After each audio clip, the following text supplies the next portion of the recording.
Assalamualaikum everyone. We are from Group 1. The topic we have chosen is neorealism theory. So let's get started. Before that, here I share with you guys our group members.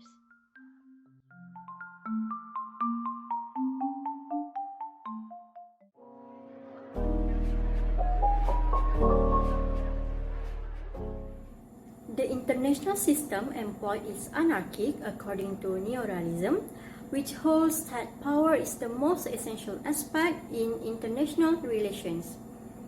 Kenneth Neil Walsh was the first to propose the neorealism theory in 1979. According to Walsh, neorealism is one of the two most dominant approaches to international relations today.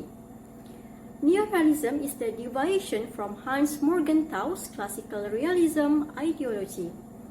In terms of the egos and emotion of world leaders, classical realism characterized international political maneuvering as based on human nature.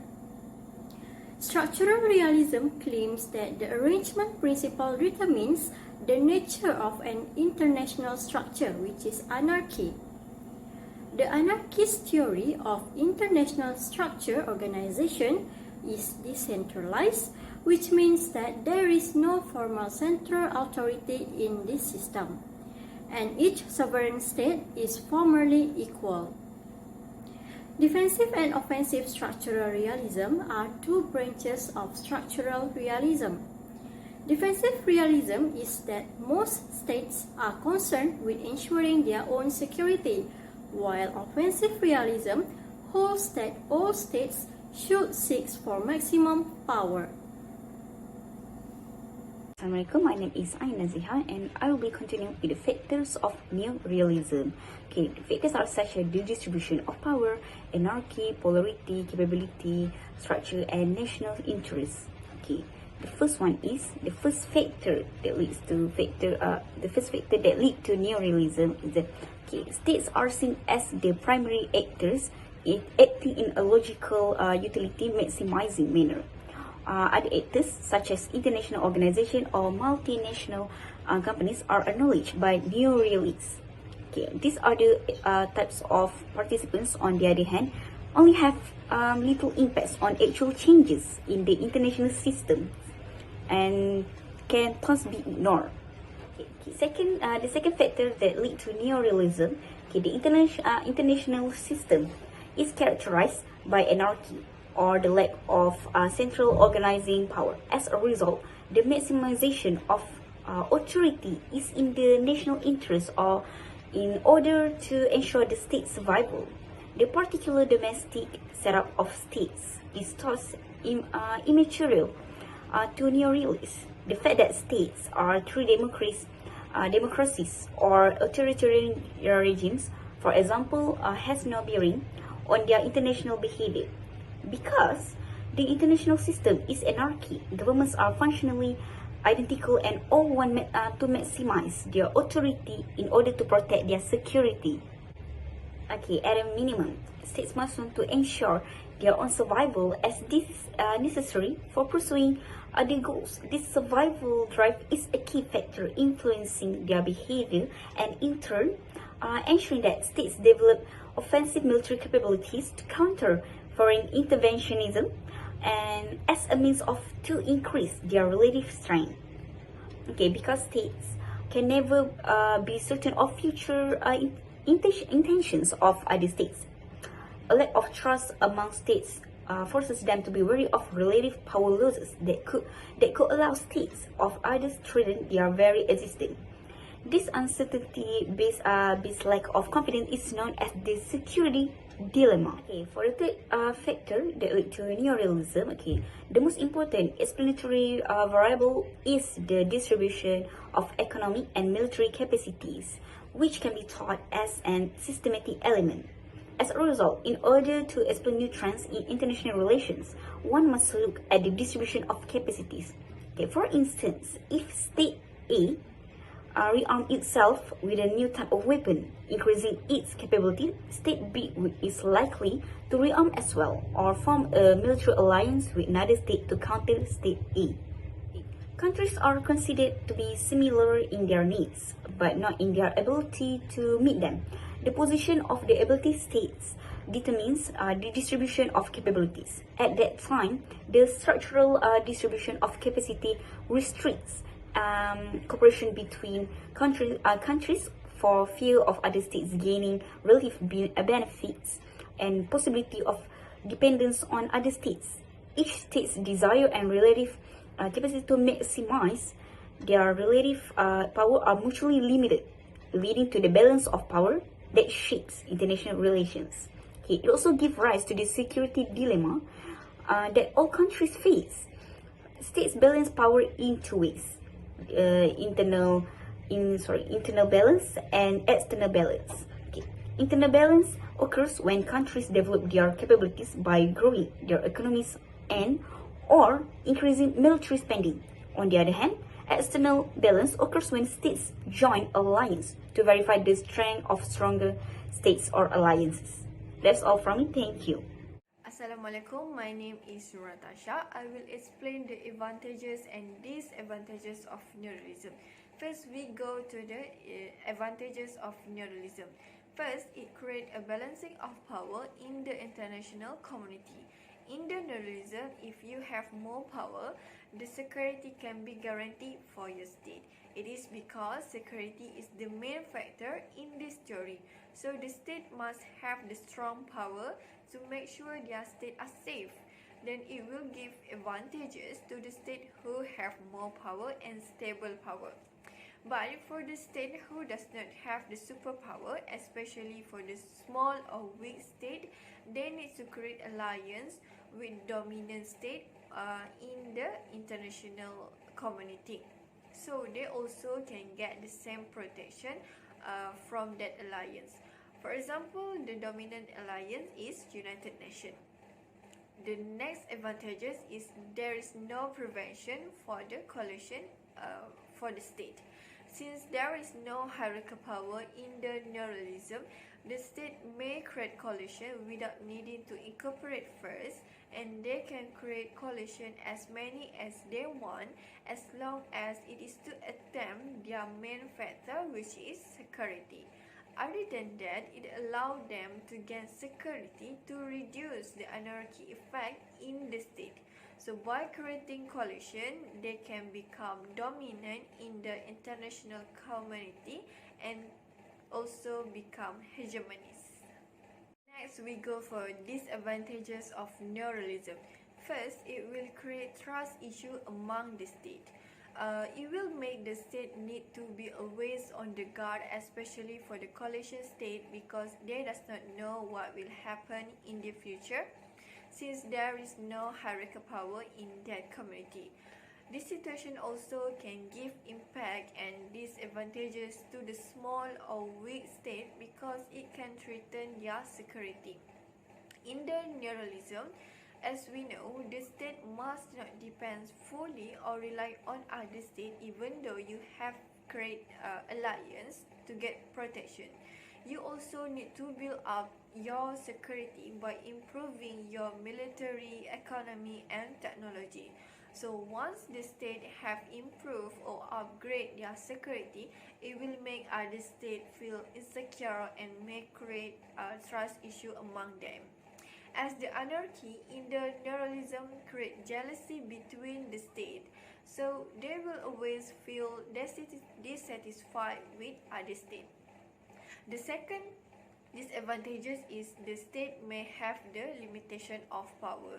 Since the small or weak state need to create alliance in order to gain security and power, as I mentioned before, but somehow it will make them have the limitation of power in the decision making even though they are in the international community. It is because they does not have the superpower and only have the minority influence in that community. This situation shows even though you go with alliance to become dominant, it still does not give freedom for you to decide and choose what the best for your state, but you only can be accept what have been decided for your state. Next, we will discuss about the parties involved related to neorealism. Hi, my name is Nur Haida binti Saiman, and I will explain about the parties involved and the international events that we can relate to the neorealism theory. To give you an idea about how neorealism theory is applicable today, the scenario of war between Israel and Palestine. As we know, this conflict between Israel and Palestine has been going on for centuries until we can see there are so many atrocities and violence going on in this war. The question is, where is the power and action of world organization who prioritize peace and forbid any human violations? In this case, neorealism is not in favor of every Palestinian individual because neorealism only focuses on the state, not the individual. Therefore, let us see to what extent the neorealism approach can explain and apply in this matter. There is no formal central authority in neorealism theory, which each sovereign state is formally equal in this system. To what we can see here, Israel has influence of control over other countries, where small countries around Israel will be benefited because Israel is the actor in the Middle East. The structure of the system is a major determinant of active behavior, where the hegemonies of Israel and its alliances. Because of that, not many countries dare to openly critique and speak about Israel's cruelty because they do not want to jeopardize the interest gained through their diplomatic relations with Israel. Ladies and gentlemen, we can also look at the 2014 Crimea crisis from the perspective of neorealism theoretical too. The annexation of Crimea is a geopolitical conflict between two world powers, the United States and Russia, where they are in the struggle to attain power to achieve their respective national interests, such as United States has political, economic, and military interests over Ukraine. Meanwhile, the Russian gas pipeline that passes through Ukraine to other Europe countries is the reason to strengthen Russia's economy and politics. Then, same goes for Ukraine, which they're really laying on lower price gas for daily needs. Because of the advantage they would have if united with their superpowers, the Kremlin itself decided to become part of Russia. As the result, United States prohibit any trade commodity export from Russia, and all the Russian assets in US has been frozen. US also banned on issuing visas to Russian officials who directly involved in Russian military intervention in Crimea. This is because the countries like the US and Russia want to have a hegemonic power in order to expand their influence without resorting to any violence and war. Thus, the most influential contemporary approach to international relations being introduced in the theory of neorealism. The Cold War spanned from the end of World War II to 1991. Sadly, neorealism is limited in explaining the Cold War, mainly because it sees anarchy as a constant structural defect of international relations, states as functionally similar units, and states as having identical pre-given interests predicated only upon their degree of material power, and the reasons that obscure the greater amount of agency that states realistically have in the international relations empowered and constrained by domestic and interstate structures of discursive practice, which is why developments that had shaped the Cold War had eluded neorealism's theorized predictions. The best theory to explain Cold War is social conservatism, that on the other hand better captures the agency that states have with its understanding of the state identity as a variable constructed through discursive and material elements within societies and in interstate interactions, and so provides more convincing accounts of the Cold War than neoliberalism.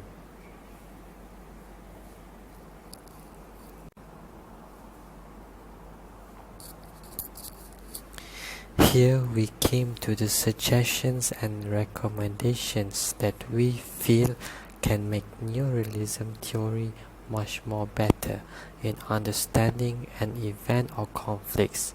As we all know, neorealism emphasizes that the international system is decentralized and anarchic, with no formal central authority. That also means every sovereign state is formally equal in the system. So our first suggestion is neorealism should consider the strength of United Nations now that are becoming more and more powerful, especially with the existence of the Security Council of the United Nations. UN, the most powerful body with primary responsibility for the maintenance of international peace and security. 5 powerful countries sit as the permanent members, along with 10 elected members with 2-year terms. Its powers include establishing peacekeeping operations, enacting international sanctions, and authorizing military action. The UNSC is the only UN body with the authority to issue binding on resolutions on member states. So we think neoliberalism theory must adapt the situation and must also examine the power of UN when explaining international relations. We can see that an international sanction or military authorization from UNSC will affect and shape the international relations. Next, we think that states should not consider as an unproblematic unity, as domestic and transactional institutions can take a role in international relations. One need only to look at the September 11 attacks in the USA or the Arab Spring in the Middle East to recognize their importance. The state, and most importantly their political structure, play a role in defining its behavior, even if it is a slight one. In neoliberalism, the identity of the state is not taken into account in the proposed structuralist analysis. To explain events and conflict, those should not be taken into account.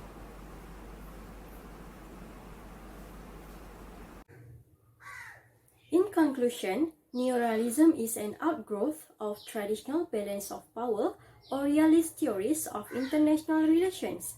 It differs from previous theory primarily in its attempts to be more clearly theoretical in the form of economics, especially by its self-conscious comparisons of great power politics to an oligopolistic market, and its willfully simple assumption about the nature of international relations.